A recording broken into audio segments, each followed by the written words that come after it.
As I said before, how about we don't bring her back and act like we didn't and then never talk about it again? Sounds good?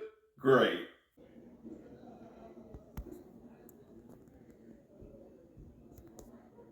What's up? My name is John and this is Cinema Saturday. Today I have a review for Bring Her Back.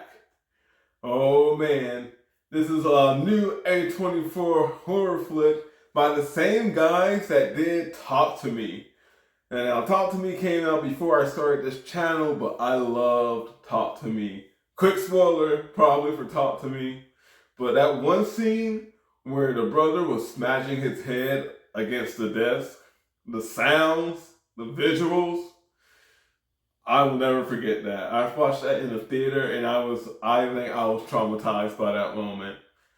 And so here we are again with the same pair of directors here to traumatize me once more.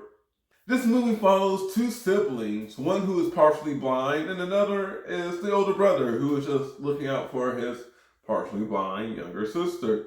They are being put into this kind of foster care until the older brother can turn 18, which happens in just a few months. So they just have to live with their new foster parent for a couple months until they can get out of there and be on their own together. However, of course, this foster parent isn't all what she seems, and maybe is slightly a little bit crazy and definitely wants to bring her back. No spoilers, and of course, hijinks ensue. I saw this movie and it was an experience. It was an experience for sure.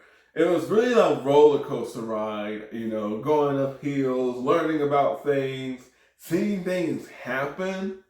And again, no spoilers, but I want to say the real villain of this movie is their foster parent that they go to live with. At first you're like, oh, she's just a little wacky. She's just a little eccentric. It's okay. Lots of people are eccentric. But no, turns out she's up to some dark and mysterious things because her daughter passed away by drowning in their family pool that she has outside. The pool is now drained, and yeah, like the title suggests, I think she wants to bring her back. And it's a wild ride. I can't tell you.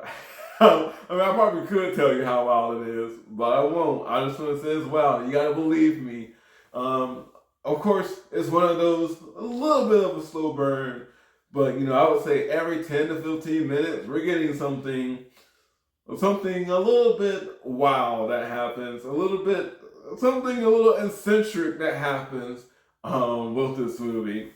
I enjoy the story part of this movie with the siblings, and I think they focused a lot with the older brother and how he's dealing with his father's death. And I thought how they did that was really good. Going in, I definitely thought that this movie was going to be just a little dark, maybe slightly on the paranormal side, but nothing too crazy. I was not prepared with how gory that this movie gets, or how violent it gets, or how this movie makes you think that maybe she isn't crazy and that everyone else around her is crazy. I'm talking about her a lot. It's this person. She is a fantastic actress. She does a fantastic job in this movie. She is the main antagonist, and she does so full throttle. She sends it, and she's probably the best character in the movie. The older brother has a little bit of a storyline, and the daughter is kind of just a part of everyone else's storyline. They're kind of, the older brother and the foster parent are kind of like fighting, for this the partially blind sister to like the other more and more, or get the other to distrust the other one, where one is telling the truth, but the other one is just making things up. So she thinks that her brother is just not all that he seems to be. But really, it's the lady that's not all what she seems to be. But yeah, don't want to go into spoilers. It's a gory mess. It's fun. It's not really scary, in the sense of like jump scares, but it is a bit haunting to think that maybe people are out here that really think like this and maybe would go to certain extremes to get things accomplished for their families. I did not touch on the little kid. This little kid, this guy, fantastic.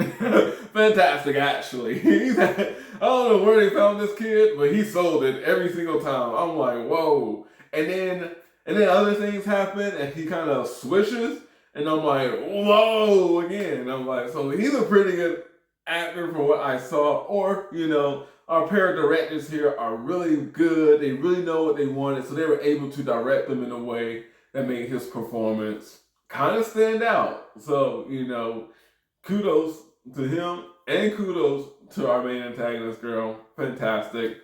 My other main characters, you guys are great too. But for me, these are the standout. These are the ones that did great. Actually, everyone did great. I'm sorry about the partially blind daughter. She's the only one that's just like too normal. Her character is just too normal. So with all that being said, I'm going to give Bring Her Back a good old 8 out of 10.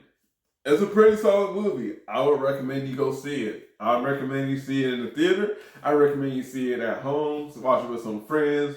You're not going to be disappointed. It's a good time, guaranteed. So that's all I have to say about Bring Her Back. My name is John. Thank you for watching Cinema Saturday. And as always, have a good one.